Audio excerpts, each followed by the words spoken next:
บายดีเด้อทุกคนสบายดีจากเมืองฮานอยนะทุกคนมื้อนี้กบกาจะพาทุกคนไปสถานที่ท่องเที่ยวจะเขานี่อย่างน่าจะเป็นโบสถ์นะทุกคนอันนี้หายกับไปช้อปปิ้งแล้วเนาะทุกคนเด้กระเจ้าซื้อลิ้นจี่แล้วก็มังคุดแล้วก็ซื้อเครื่องหน่อย ซื้อเครื่องหน่อยนึงทุกคนเดี๋ยว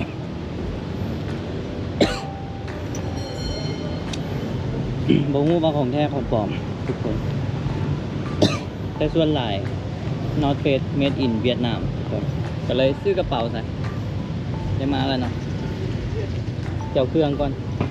เอาเครื่องใส่กระเป๋าก่อนอีกข้างหิ้วทุกคนนี่กระเป๋าใหม่นะอันนี้กระโบลอกออกเครื่องไว้ก่อนซะไม่เนาะ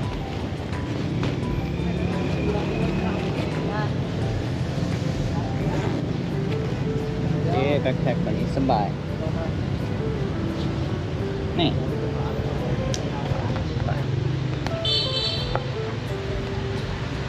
บรรยากาศดีทุกคนผมอีแดดอันนี้สถานที่ ST Joe's Card the Door โอ้อ่านจากไหนเนาะวันนี้ อ่านบ่เป็นทุกคนเนี่ยอยู่ใกล้ๆนี่นะอยู่ทั้งหน้าทุกคนน่าจะเป็นโบสถ์บอก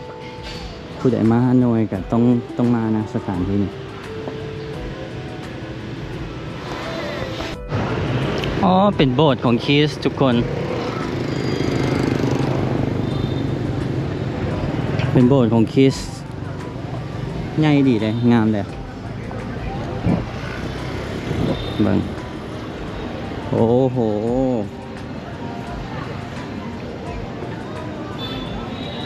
เพราะเป็นพุทธเนาะแต่ก็มาเบิ่งเลยทุกคนเบิ่งว้าวมาฮอนละเด้อเขานี่อย่างวะมันซื้ออย่างวะอันนี้เขามาวิหารเซนต์จอร์จแฟร์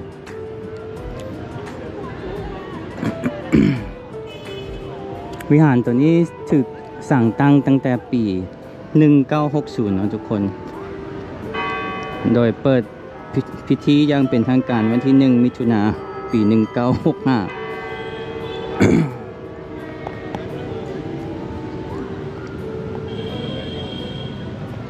เดี๋ยวถ่ายรูปให้เนาะบัดนี้มาฮอดแล้วทุกคนเดี๋ยวกบจีขึ้นซื้อให้นะจักอ่านมาจากไหนโจเซฟ ST โจเซฟแม่นบอก มาเที่ยวแบบมาหู้อย่างนี้เนาะทุกคนนอนใหญ่ดีเลยแล้วก็อยู่ใกล้ๆมองกบผักเลยที่อ่านประวัติให้ทุกคนฟังก็เจ็บคอทุกคนอมยา แล้วให้มันโอเคก่อนอีกก่อนซะเดี๋ยวที่อ่านให้ทุกคนฟังเนาะคลิปเฮากันเลี้ยวๆที่แหละทุกคนมาเที่ยวแบบพาทุกคนเที่ยวแหละแบบกับบุตรหู้อย่าง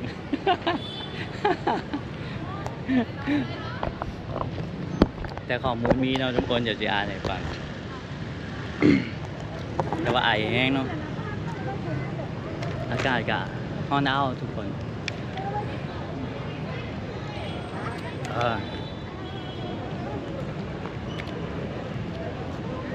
ถ่ายรูปก่อนสัก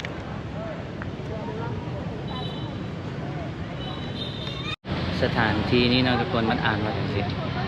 Saint Joseph Cathedral Saint Joseph Cathedral อ๋ออีกโบสถ์ที่ว่าดังอยู่ในฮานอย เดี๋ยวกบจะอ่านไป เดี๋ยวกบจะอ่านประวัติให้ทุกคนฟังขอโทษขออภัยเนาะเพราะว่าว่าวไปแล้วก็สิไอทุกคน เดี๋ยวก็จะมีรูปอันนี้เนาะอันนี้พระเยซูที่บ้านเนาะอยู่อย่างสิมีส่วนน้อยๆใจกลางอยู่นี่ โอ้ไอพวกเนาะขออมยาก่อนก่อน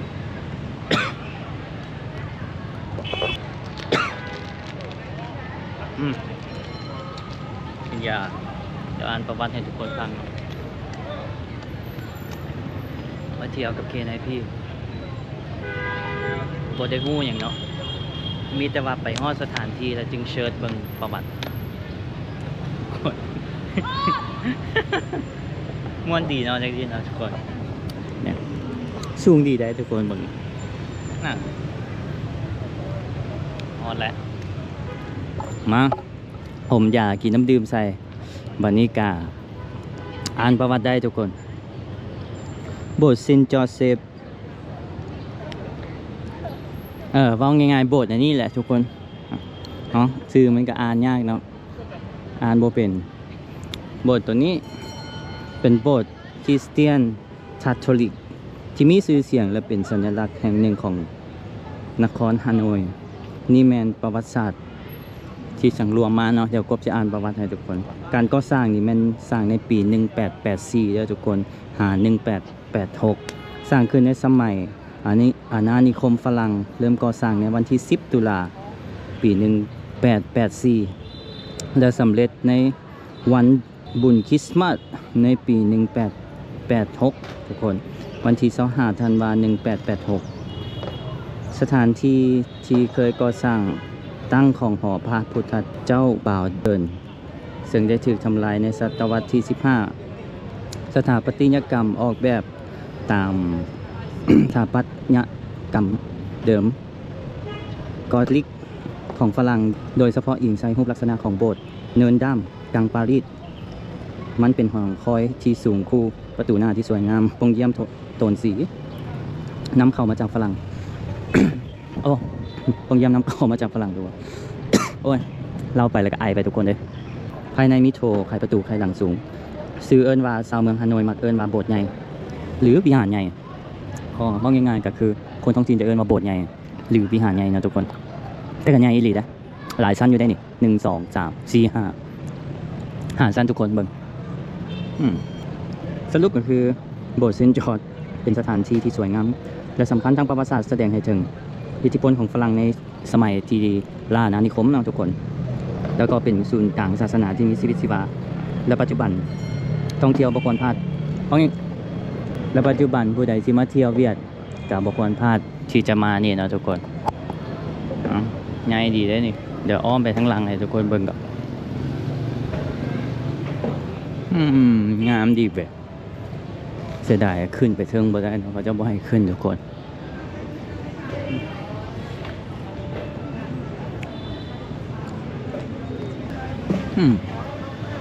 ใหญ่เลย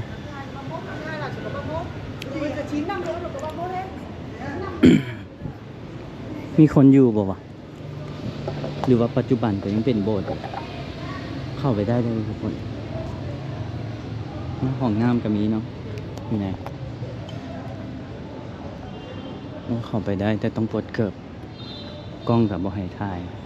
no flash อ๋อเซลโฟนยูด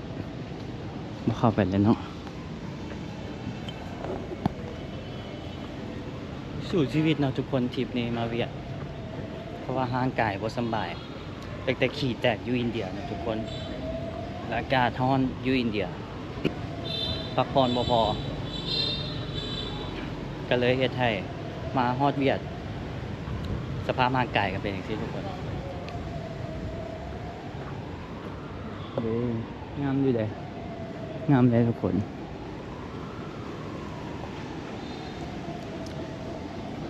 อ้อมได้บ่นี่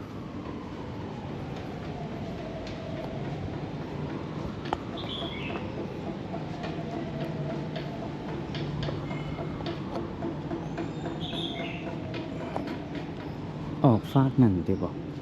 น่าจะอ้อมได้นะทุกคนห้องน้ำอยู่นี่โอ้ตันว้าวใหญ่ได้สมัยก่อนแปลงได้สำนีถือว่าเก่งเนาะ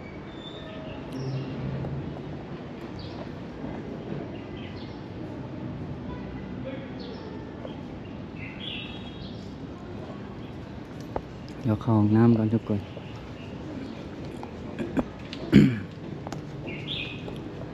อ๋อหาพันดง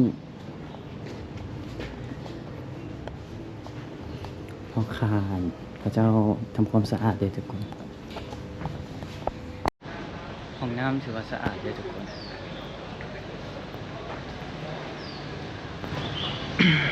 หาสังเกตตรงหน่อยอันนี้จะมีของที่ระลึกขายนะทุกคน เดี๋ยวจะมีปึ้มแล้วก็มีนี่เนี่ยไม้กางเขนแล้วก็พระเยซู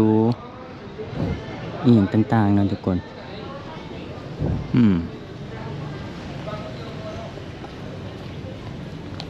ปัจจุบันนะยังเป็นโบสถ์ที่ว่าเขาจะใส่แทนอยู่นะทุกคนแต่กับกบบ่เคยเข้าโบสถ์เชื่ออันนี้เป็นครั้งแรกที่ว่ามาใกล้ที่สุดอยู่โบสถ์มาถือศาสนาพุทธนะทุกคน แต่กับบ่เคยเข้าไปในจักเจือ ตอนนี้นักท่องเที่ยวหลายนะทุกคน ตอนนี้4 โมงไปทุกคน มาถ่ายรูปกันเนาะ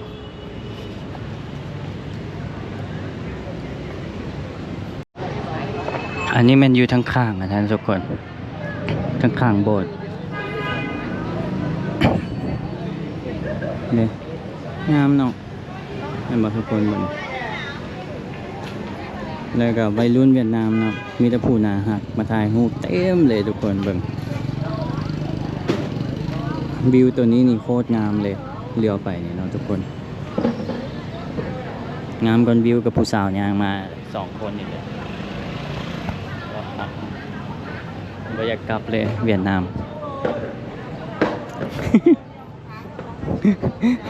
ว่าหยอกเนาะทุกคน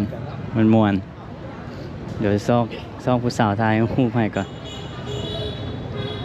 อยากถ่ายรูปเนาะตอนนี้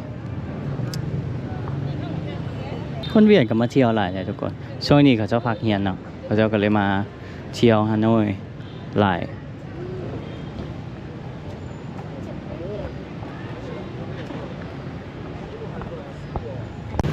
นี่ทุกคนนี่ยูนิโคจะอยู่นอกทุกคนคักเด้แล้วมีหลายแบรนด์เนาะทุกคนกบยางไปพุ่นแต่ว่าบ่ได้ถ่ายคลิปให้ทุกคนเบิ่งอยู่ละแวกแถวกบผักน่ะมันจะมีน้ำ ตัวนี้ทุกคน แล้วก็จะมีช็อปหลายอย่างเลย อันนี้ก็กำลังกลับไปโฮสเทลทุกคน เปี่ยวกระเป๋าเนาะและกบกับจิบเดินทางต่อไปเมืองอื่น จะใส่รถไฟไปนะทุกคน เจอกันคลิปหน้าเลยทุกคน